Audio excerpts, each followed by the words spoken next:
Hey everybody, this is Chris with T3 Handicapping, and today I'm going to be going over Wednesday's card from Indiana Grand. That's Wednesday, September 1st. If you want to follow these picks, you can go follow me on Twitter at HandicappingT3. Today I'll actually have bonus coverage on there as well. I'll post the T3 board for Canterbury Park and Saratoga as well. So if you want those picks, go follow me on Twitter, and you can get them there.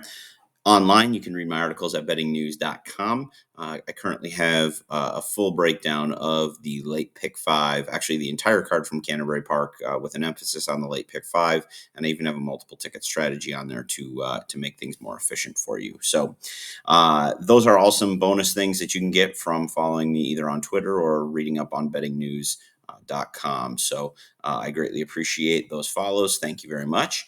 And now let's look at what we did yesterday in Indiana Grand, so that we can start looking ahead to what the future might hold. So I think this is really valuable. Yesterday, I did not have a good day in terms of ROI, and that can be very frustrating.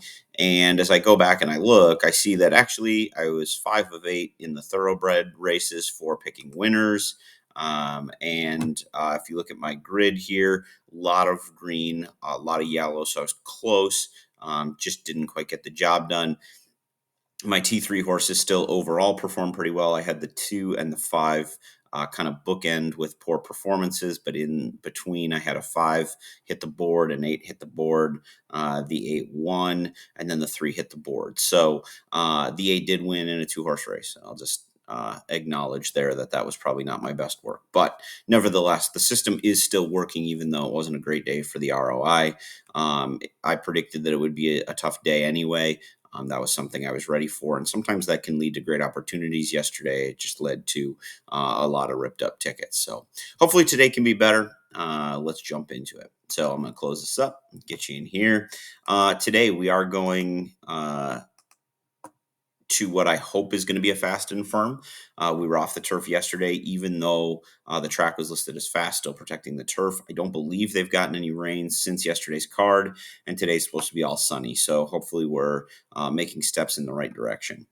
As we go through here, we got really lightly raced horses, maiden special weights. This horse, I just don't see anything, not on my grid. Doesn't really have any positive stats, so I'm just going to take a hard pass on this horse here. The 2-horse Guard. This is an interesting one because from a speed and stamina standpoint, it fits. So I get that part of it. I love this upward progression in speed figures. But my one concern is, even though this horse just got there in the last race, maiden special weight 36, going 6 furlongs, bumped at the start, so probably would have won, but was 21 to 1. So they didn't think this horse could win at this price, and then it kind of surprised. Other than that, it wasn't even close. So as much as I think this horse is a possible player here, I'm a little nervous about that piece of it. So number 3, I actually like here, the combination of De La Cruz and Gennaro Garcia. So I'm going to put this horse down as kind of a question mark. I know it doesn't show up over here, but when I'm playing these maiden special weights, a lot of times I will use sort of old school handicapping approaches as well. Drosselmeyer's like to go long. This horse is starting at 5.5. That doesn't particularly bode well. First time starters percentage isn't bad. I just don't like a Drosselmeyer going short. This horse just doesn't figure on figs. This horse, second time starter, broke in at the start in the first race. I'm gonna slide this out a little bit so I can get a little bit more in frame.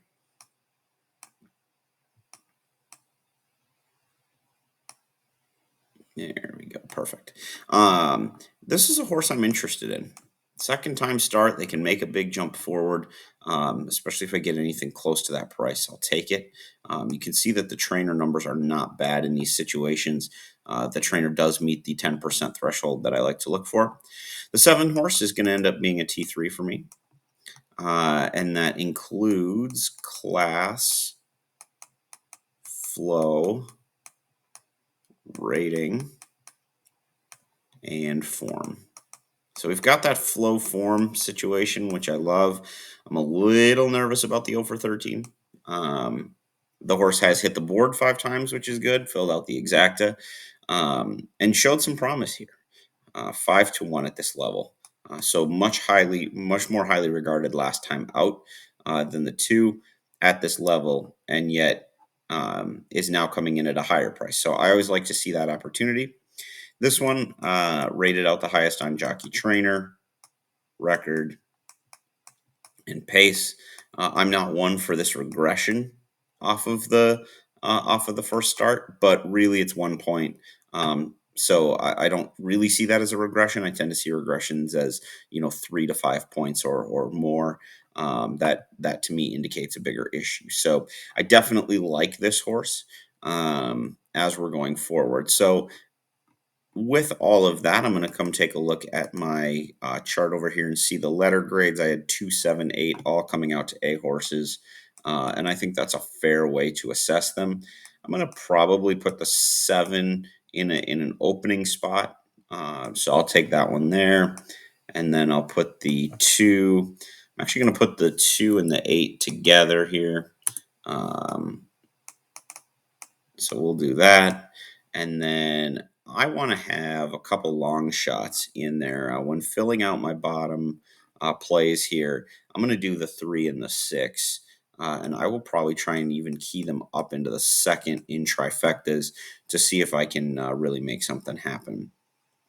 Now, again, race number 2 here, we're going 5 furlongs on the turf, and I'm hopeful that we can actually stay on the turf today based on what we see. So the 1 horse I have is Best of Flow. The 2 horse is a T3. So we have a couple of those right off the bat here. We're going to go speed, stamina, class. Those are the 3 spots where that horse works. I like that he starts off at 6-1. Hopefully I can keep that price because that seems rather generous. The 3 horse, trainer's good off of a layoff like this, and he does have the top rating. In this case, we're using Prime Power. Has the top rating, so definitely a dangerous player. The 4 has the pace edge based on those pace numbers, but nothing else. 5, Jockey Trainer and record. 6 doesn't show up anywhere, so we'll pass there. And then the 7 is on form, but is main tracked only. So this race is obviously going to change complexion because if we stay on the turf, this horse is coming out. If we go to the dirt, this horse is coming in, but a lot of other horses are leaving. So we'll just kind of have to wait and see what happens there. In terms of my plays here, so I'm using 2, I guess 1, 3, 5, and 7. I like to list all those out, especially when I have a lot of picks. It's just easier to kind of look at them that way. So I have the 2 and the 5 rating out the best, and the other ones I kind of have as take or leave. So I'm going to put the 2 up on top, and I'm gonna be okay with taking a price on that one. After that, I'll go with the 5, who has the Jockey Trainer situation. Archie Can't Sell. That's the favorite. I think I'm okay there. Just moving on with those 2. And then I'm going to put the 7 up here as well, because if this thing comes off, that horse is obviously going to become a major player. And then I'll use the 1-3 deeper down the ticket. So kind of using a combination of the grid as well as my letter grades through the computer generated model as well. Here we're going a mile. Filly State Bred Claimers, non-2 a life. The 1 Hitched has the best speed figures. We're looking at about a 68. Now, the concern that I have with this horse, it's been a long time since we've seen that number. So I like the number. It's just been too long since we've seen it. I've got a Jockey Trainer rating on that horse. Found Man has a flow rating. The 4 doesn't have much of anything. I'll move on from there. With these horses that have significant form, I don't even really take a look at horses necessarily that that don't show up on my grid, and maybe that's to my detriment, but it's just kind of the way I operate. Unless something really jumps off the page, I'm just going to cross them out. And then here I've got a horse that's tops in stamina, in class, in form, in pace, and in rating. So I've got a lot of really good things going on for this horse, and that kind of takes me to the end. So as I come on over here, I take a look at how they graded out. I can see that the 7 horse is by far my top player, and my computer algorithm actually splits him out as the, or maybe her out, her filly, as the best bet of the day. And then outside of that, the 2 is another one that I definitely want to use. So I'm going to go 1, 2, 3, and 5. So I would say probably the 2 is next with the 5. And then I'll go with the 1. And who did I leave off? The 3. So we'll go 1, 3 down in the bottom there. So 7, 2, 5, and then 1, 3. We're going to move into a maiden claimer now. So you got a lot of things with these horses that aren't necessarily great. All right, so this 4th race here, we're going maiden claimers. Like I said, a lot of possibilities for things to go awry here. 5.5 furlongs. Nope, just a hard pet. Well, he's technically the top on rating.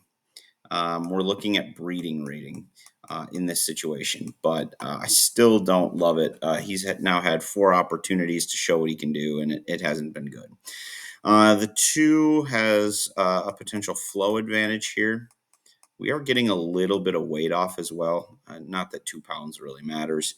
And certainly back at 114, that didn't seem to help too much. But the French kid has a pace edge. I like these numbers here. Obviously, that shows progress. The 4 is interesting. Second time starter. 0 for 6 trainer coming out the second time. This is hard when I have a bunch of horses that I don't trust, but I think we'll go ahead and pass on that one today. Take my chances. All right, we've got this guy not showing up anywhere. Record horse right here.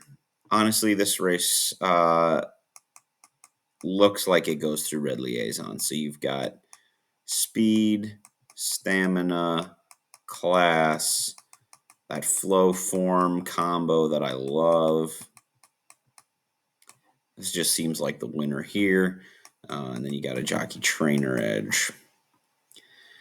The thing that I don't love is as I'm looking at these speed figures, there's nothing that should have this horse quite this far ahead. It feels like connections are getting maybe overcooked into the price a little bit. So I definitely think you have to use the 7 because the 7 is definitely a major player here. As I come over and look, the 7 does rate out as my 1A type horse. Let's see, this is the 3, 6, and 8, kind of in that second tier. Not really any world beaters in here, so I'm just seeing if there's anybody else that I need to utilize. Honestly, I'd probably use the 1-2 as well on some backup tickets, just because in this class, when the top prime power is less than 100, that tells you that this is not exactly a world-beating field. So I'm just going to make sure that I'm well covered.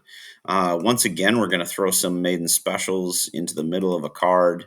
I always think it's a little frustrating when tracks like to put these totally unpredictable races in these spots.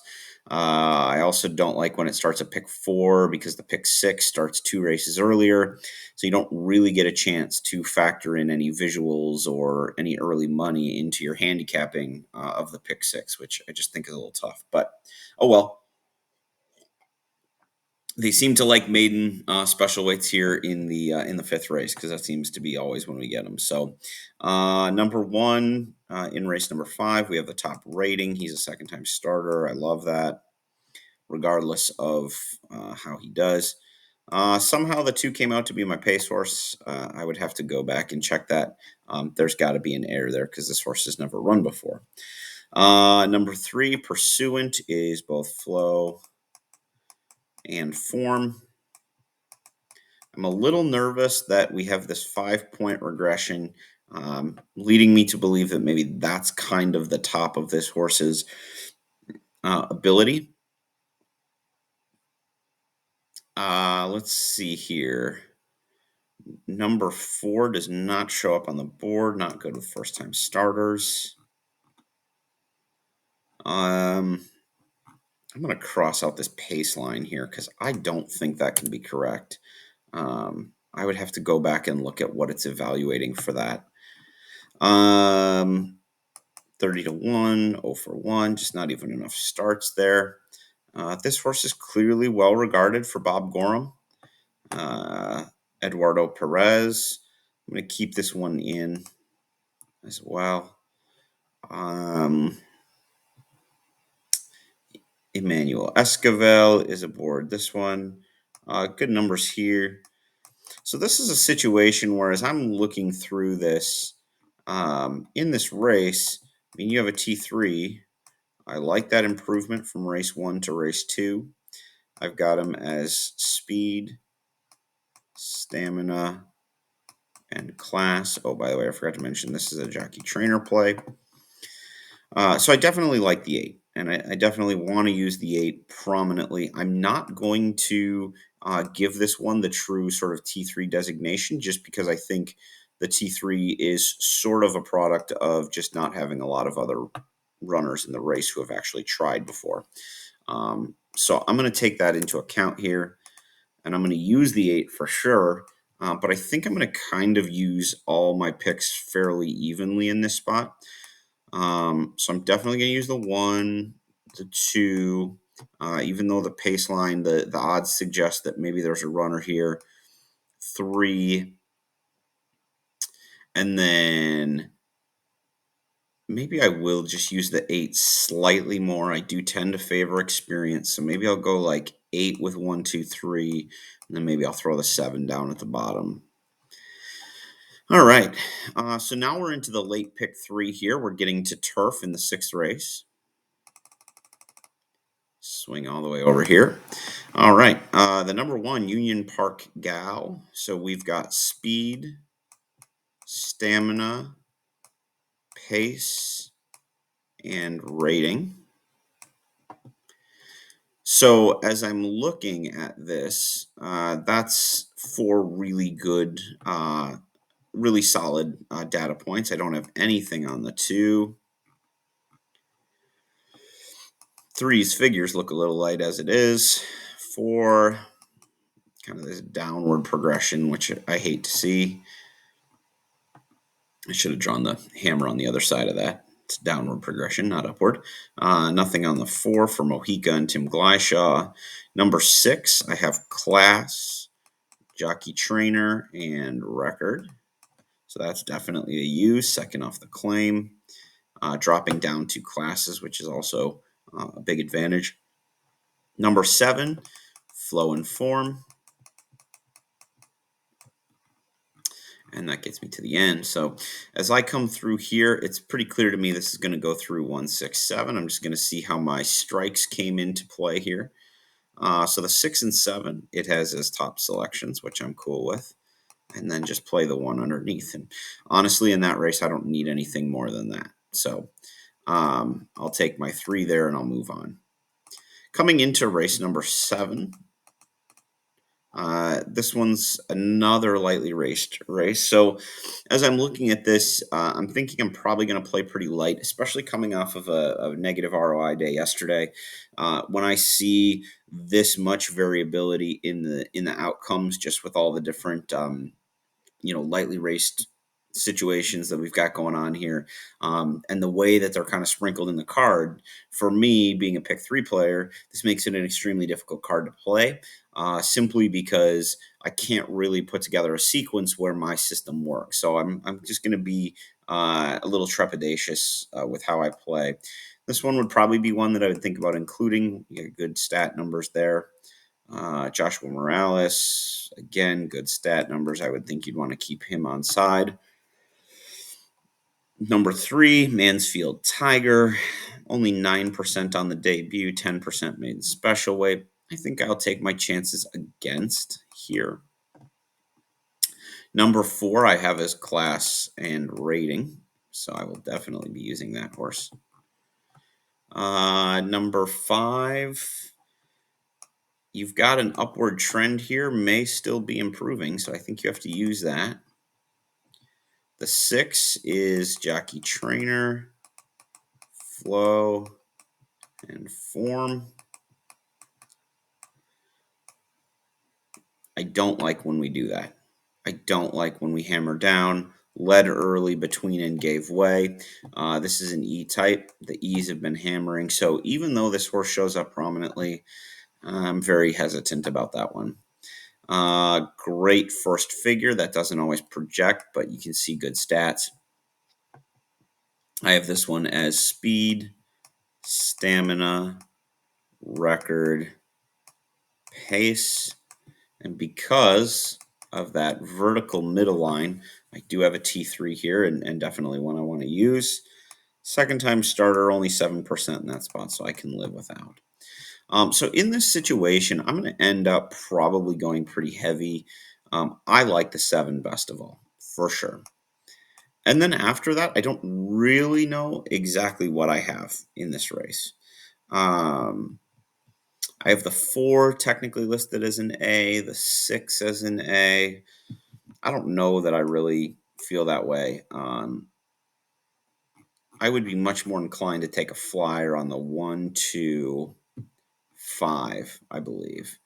So I'm going to go ahead here and just kind of do like a blanket 1, 2, 4, 5, and 6. Now, this is an important element, right? Because it's not that I think the 7 is just unbeatable.